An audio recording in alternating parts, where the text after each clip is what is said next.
In this episode, we speak with Prashant Fuloria, CEO of Fundbox, a financial platform for small businesses. The company has connected with nearly 300,000 businesses, unlocked over $2 billion in working capital, and invested over $100 million into its AI platform, gaining deep insights into the small business ecosystem. Fundbox is backed by Khosla Ventures, General Catalyst, Healthcare of Ontario Pension Plan, MUFG Innovation Partners, BNY Mellon, Allianz, and others. Prior to joining Fundbox as COO in 2016, Prashant served as SVP Advertising at Yahoo and Chief Product Officer at Flurry. He was also the Senior Director of Product Management at Facebook and a Product Management Director at Google. We hope you enjoy the show. Prashant, thanks so much for taking the time to chat with us. It's a delight to be with you. Very excited for this conversation. I'm going to kick off in an area that's a little bit unique for our podcast. I noticed you have a PhD from Stanford and you lecture at other business schools as well. I think there's maybe a few business schools, and would love to hear about the topic. Maybe you could give us like an overview of what you discuss.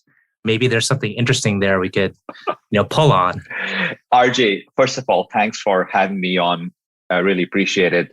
I came to the US about 25 years ago with the goal of getting a PhD and becoming a business school academic. So I joined the PhD program at Stanford, and a couple of years into the program, I realized that I loved it. I loved the research. I loved what I was doing. But the role of an academic can be a somewhat lonely life. It's somewhat of a lonely profession. And I really wanted to work with people. I wanted to be in teams and work with other folks very, very closely hand in hand. And to me, just joining a company, a tech company, obviously I was in Silicon Valley and have been there ever since, was just a natural thing to do. So I quickly graduated, got my PhD and joined a startup. This was back in 99 when the Valley was blooming. A couple of years later, I was wondering, did I just make the biggest mistake of my life? I could have had maybe a more cushy job as a faculty in some business school somewhere. And here I am at a struggling startup when the Valley and the world is crashing all around me. Well, things worked out okay. We sold the company. I joined Google in the early days, and I've been very fortunate to have been part of some very exciting companies over the course of my career. But I've always had a soft spot for teaching. And so whenever possible, I try to teach some very short courses. These are typically 1-unit courses for second-year MBAs at business schools like Stanford. And I also taught in the past at Berkeley, Haas, and Cornell. And the course that I teach is something that I call How to Build Consumer-Based Internet Businesses. And the idea here is just pretty much today, every graduating MBA needs to understand how the consumer internet works from the perspective of acquiring users, engaging them, monetizing them, and then also just how to use platforms and maybe become a platform yourself someday. And you don't have to be working in tech anymore to need that information. You could be a marketing manager for Procter & Gamble and working at a company that spends over $1 billion every year in advertising, most of which is online. So all of a sudden now you have to figure out, where should my ads show up? What does it mean to have my advertising, my marketing spend go here versus there? Or you could be an educator and you're working at a school district and you're trying to figure out how to engage your students. But your students are engaging with you increasingly through mobile devices, Chromebooks, and all of that. So how do you engage in your audience? So no matter what you're doing, whether you're in financial services or education or healthcare or what have you, just understanding how people engage on the internet and figuring out how to grow and retain your consumers, your customers, is a really important thing. So that's what I really teach. And my course is really just a set of lessons and insights gleaned from having worked at companies like Yahoo, Google, and Facebook, but then also a couple of startups in between, I think are hopefully relevant for my students.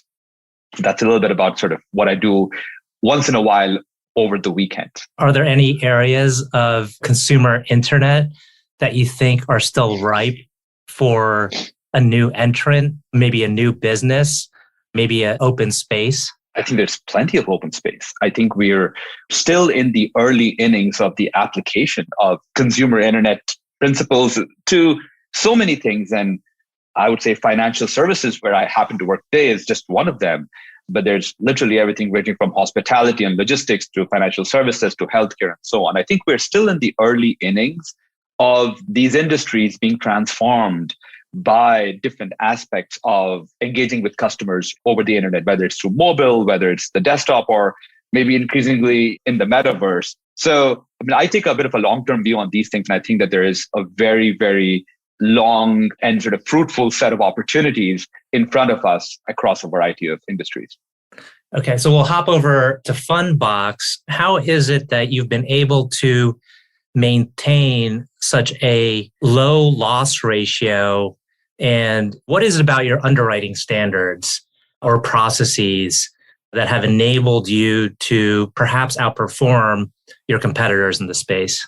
Sure, happy to talk about that. So first of all, what is Fundbox?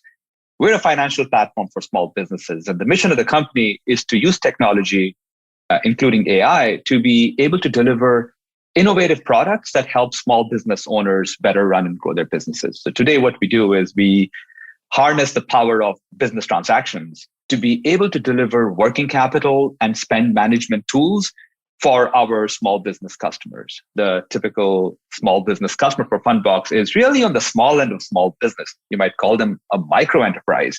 This is someone who is a sole proprietor or someone who's got maybe a few employees, maybe a few dozen employees, making a few $100,000 to a few $1 million in revenue. So this is really where the bulk of small business is. I think if there are roughly about 30 million small businesses in the US, maybe 29 million of them are really in this category. They're really small end of small businesses.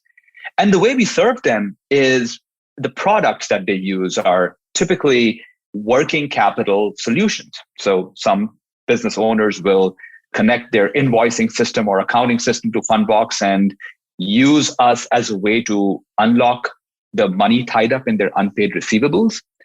Other folks will simply connect their bank account to Fundbox and let us use the business transactions in their bank account as a way to underwrite. We also offer a term loan product. And most recently, we've been growing very rapidly a spend management product that we call FlexPay, which is to just help our customers better manage their critical business expenses.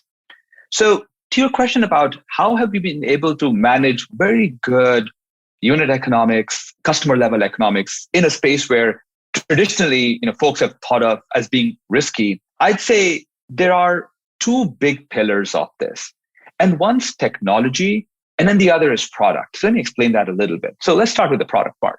Our customers come to Fundbox and come to our platform and use us over and over and over again for very short-term, immediate needs. So the median repeat customer at Fundbox uses the platform 9 times a year.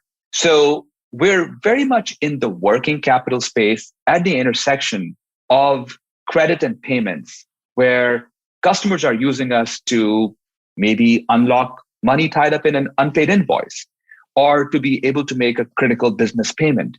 And because of the short duration and high frequency of our transactions, as well as the repeat engagement and the long-term retention of our customers really think of us as a tool in their toolkit that they want to be able to use over and over again. All of that drives very different behaviors from our customers. So for example, when COVID hit, and we'll talk more about that in the context of technology as well, but when COVID hit, I think what we realized was that it was really important for many of our customers to continue having access to that Fundbox platform. And I think under stress, people make utility maximizing decisions.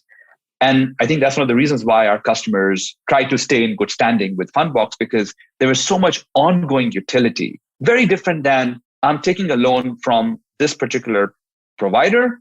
I'm never going to see them again. And so if I default or if I never work with them again, that's okay with me. It's a little bit different. Mm-hmm. The other part of it is the tech. And so what we've done, and I think what we've really innovated on, is using business transaction data to understand the dynamics of a small business and underwrite a transaction or a business. So rather than only look at something like the business owner's FICO score, for example, we require every business that comes to us to connect at least one business system. That could be their accounting software, their invoicing app, their e-commerce platform, or sometimes just their business bank account, because some of our customers don't have any of these. They just use a business bank account. And we read all these transactions that are in these systems and we stitch them together into what we call a business graph. So if you think about a graph, just like you have a professional graph on LinkedIn where the people are the nodes and the connections are your professional relationships, our graph has small businesses as the nodes and their transactions as the relationship. So we see, for example, X is invoicing Y, A is paying B. And so over time, we've served almost 100,000 customers. We've had almost 4 times that number of customers, so closing in on 500,000 businesses coming to us to connect their data to Fundbox. So we have a graph that now has well over 12 million entities in it, 12 million businesses in it. So we have this proprietary data asset on over 12 million businesses in a country where there are 30 million small businesses. So I think we are getting really good coverage with our own proprietary data set, to which, of course, we add other available data as well. And so our ability to to take this business transaction data, put it in a graph, and then run these machine learning models to really use those signals is quite, one, differentiated and proprietary because we built this ourselves, and very, very effective because our predictions are very good.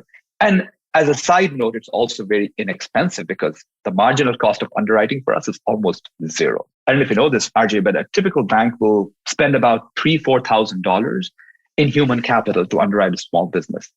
And for us, that cost is like less than $10 because it's just a little bit of data. It's a little bit of Amazon processing power. That's about it. And so we can run, and the marginal cost quickly goes down to zero. So we can run our machine learning models every day to just keep assessing the risk of a small business. And because we're talking about short duration working capital that's typically at the intersection of sort of payments and longer duration credit, we're able to be very effective and very nimble. And that's helped us continue to sort of have very, very strong credit performance as we scale the business through good times and through challenging times like what we saw in 2020. I'd be really fascinated to hear how the small business landscape is shifting. I'm not sure if you get this kind of view, but for example, if you had to segment that the 30 million or even the 12 million that you have, if some are shifting out of certain sectors and into other sectors, whether that be small retail into consumer products, and if it gets as nuanced as a healthcare or a younger consumer demographic, be very curious if there's any insights you glean from that. So there are a few things that stand out, and in no particular order. I think the first thing I'd say is that the small business economy is surprisingly resilient. So we've seen a record number of small business starts in 2021 and even in the second half of 2020. So there is a lot of entrepreneurship in the US and actually around the world, people wanting to be their own boss, to do their own thing, to build their own thing. I think that's one thing. So we see a lot of new business activity. I think there may be a stereotype that entrepreneurs tend to skew young. But to be honest, I think if you look at the data, you see people at almost in every age group starting new businesses. And many new businesses are started by people who are in their 50s trying to do something different. In terms of the composition of the 30 million, when you and I think about small businesses, we often think about the restaurant around the corner or the grocery store down the street as B2C because we're consumers. So the businesses that we see are typically B2C small businesses. It turns out that 20 million out of the 30, so actually the vast majority of small businesses are actually B2B in nature. So it's not the restaurant. Just to put this in perspective, there are about 1 million restaurants in the US. And don't get me wrong, that's big. It's a huge market. There are a number of successful companies that just serve restaurants. You could be a Square or a Toast or a Lightspeed, and these are all great franchises that are serving this very important part of the market. But for every restaurant, if you think about it, there are many other businesses serving that restaurant. Who are all the people that are supplying food from the farm to the restaurant? Who are the people supplying cleaning and staffing services? Not to mention the accountants and heaven forbid the lawyers who have to, and these are all small businesses too. Mm-hmm. So it turns out that B2B small businesses are actually many more. And they have the same challenges as the B2C businesses in the sense that they have to hire people, find customers, and so on. But they face this additional challenge that they serve their customers, invoice them, and then they wait to get paid. Mm-hmm. So The average SMB is owed something like $80,000. That's the micro view. If you look at the macro view, there's almost $1 trillion in unpaid receivables owed and due to a small business. And so that's this interesting stat. That stat just keeps growing every year with the size of the economy, and it represents a huge opportunity for us to be able to take that $1 trillion and make it available to businesses through the power of data and AI. Some other trends, I think B2C small businesses started getting digitalized much earlier. So I think with platforms like Square, for example, or PayPal, frankly, in the online space, we've seen small businesses that are selling to consumers move more and more online, more and more digital. The world of B2B has lagged that by, a decade. But now, especially with the pandemic and some of the changes that it catalyzed, you're seeing more B2B small business owners starting to adopt more digital tools. So rather than simply sending an invoice on paper in the mail, using an electronic invoicing solution. It could be a simple invoicing app or something more sophisticated. But now you're starting to see a little bit of that movement happening and accelerating in the world of B2B small businesses, which is great for us because that's where we're able to connect with our customers. So by the way, some of our customers use us directly. They use our mobile app. Other customers use us as we're integrated and embedded inside of their other systems like QuickBooks or their favorite invoicing app or the Synchrony Merchant Center or whatever. So it gives us more and more opportunities to be able to touch customers as well. So there's this broader trend about digitalization in the B2B SMB space that I think we saw start on the B2C side maybe 10 years ago. So you have a very compelling mission, particularly when you think about the number of jobs that this segment of the economy creates. And so I can see you attracting a lot of different capital sources. I had a couple questions on capital sourcing. One is this on balance sheet capital that you're extending out, or do you have kind of a link to other debt funding sources? So today we work with some debt providers to fund our originations. One piece of context that may be helpful is the actual amount of balances that we have to fund is actually relatively small given the size of our business. And that's because of our very, very rapid turnover. Mm-hmm. We're turning over the capital that we extend to our customers 4 or 5 times a year. So we could, if you just do the 5x, we could originate $1 billion in different kinds of working capital products with only a $200 million balance required. So our capital needs are fairly modest. And obviously, as you scale, those numbers just get bigger. Today, we're working with credit facilities. And as we scale, our intent is to just diversify that through things like loan sales, just so that we're keeping the quote unquote balance sheet part of this very light. And that's sort of our strategy. We're a technology company and we want to be able to serve as many customers as we can through technology and scale through tech. And what that means almost by definition is partnering with a number of folks who have capital, who want to deploy it into this part of the market. Mm-hmm. And then switching over to your investors, one question we always ask our guests, hence the name of the podcast, is about your growth investors and how they've added value to you and the company beyond financial capital. I think we've been very fortunate to have worked with some incredible investors all the way from the early days. Khosla Ventures was, I think, led our Series A to our Series D that we announced last year that was led by the Healthcare of Ontario Pension Plan, who are very active in the world of fintech and have been part of the journey of companies like Upstart and so on. Obviously, capital is important, but there's a lot of value beyond just the capital. And I'd sort of highlight a couple of things. One is it's incredibly important for us to be working with investors who are thinking long-term because we're building a company for the long term. I'm excited about where Fundbox is, but RJ, I'd love to be talking to you 10 years from now about Fundbox and looking back and seeing how much we've grown. And so for us, our decision-making is typically with an eye towards just building enormous value in the long term. And so it's really helpful for us to have long-term investors. I think the other thing is investors contributing value, helping us in our journey. I'll give you a couple of examples. So back to Khosla Ventures, David Biden is one of the founding partners of Khosla Ventures. He's been on the Fundbox board since our Series A. And he has probably seen dozens, if not hundreds of companies in his experience go from that initial Series A or seed stage to being successful public companies to continuing to add a lot of value in the public market. And so he's got this incredible perspective that he shares with us that helps us, and like particularly me, think about where we are in that journey.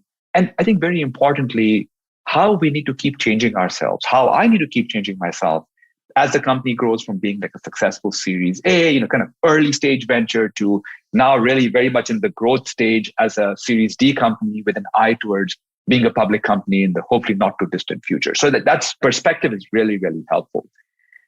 Another example of, and this is of a later investor, this is Hoop, which led our Series D. So Srirang Apte, who is the lead at Hoop, he's a board observer, and he's just incredibly experienced in the world of fintech and financial services, and in particular, really understands and has deep expertise in credit.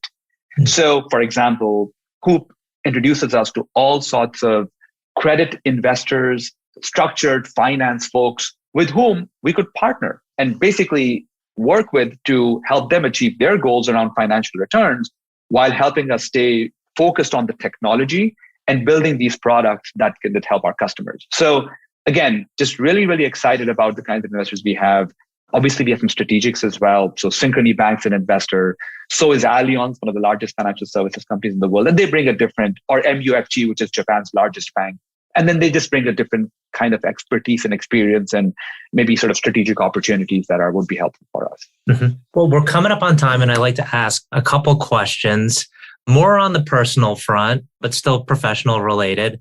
One is, can you tell us about a book that you've read that has perhaps had a profound impact on you, or simply one that you would recommend to others? When I was very young, my father had me read books by Dale Carnegie, right? Mm-hmm. And there are many of them. They have a few themes, and you might think these are outdated and old and all of that. But I think I really learned a few lessons from Dale Carnegie's writings, in particular, how to think about working with people and just some of the fundamentals around how people think about themselves, how they're looking at things from their perspective. And the more you can understand where they're coming from, the more you can help them get what they're looking for, the more effectively you can work with them, is something which I think is timeless. And to be honest, it's probably been about 25 years since I read a Dale Carnegie book. But because I read them so often when I was just growing up, I think they've stayed with me for a while. And of course, there's just incredible books all along that I've read since then. But I guess what was it called? How to Win Friends and Influence People. Yeah. I don't even know if that's the name of it. I've read that. Yeah. Yeah. It still makes a lot of sense. Yes, it's a great recommendation. Moving on to our last question. Is there a leader, or can be a CEO, can be a leader in a different domain, but is there a leader that you think is particularly helpful and has some compelling attributes that you try to draw from time to time? I think I've been fortunate to work with a number of incredible people. And I think I've been very privileged to be able to observe folks from up close and see what makes them tick and how they operate and how they evolve themselves based on changing circumstances, often growing companies, growing responsibilities and so on. Now, the person I'll mention is someone whom I've never actually met, but I know a number of folks who worked with him or for him. I think he's very inspirational, and that's Satya Nadella at Microsoft. Two things that stand out for me are, one, empathy. So today it's very fashionable to be empathetic, but I think this was sort of his style even like a decade ago or 2 decades ago. So he's been very true to this style of leading with empathy for a long time before it became a buzzword. And I think he's been very effective at it. I think the other thing that's really striking about him is how he brought clarity to Microsoft. And if you recall, when he joined, trying to separate Microsoft from just the over-reliance on Windows and think more about the cloud, and how he brought clarity to a huge organization through a number of changes, a number of the things that he communicated. It's also extremely impressive. And Microsoft probably has somewhere between 100 to 200,000 people. So it's hard to drive clarity in an organization of that scale. And all of that put together has also led to great business results. So ultimately, as a CEO, you do have to deliver business results. And Microsoft has done an incredible job of really repositioning itself in the market, whether it's the cloud platform, whether it's their SaaS products like Office Live, and the successful acquisitions of LinkedIn and GitHub. So really transformed Microsoft, which is very, very impressive. Well, Prashant, this has been a wonderful conversation. Really appreciate you taking the time and all the insights. I know our audience will find this very helpful. Great. Well, thank you so much for having me.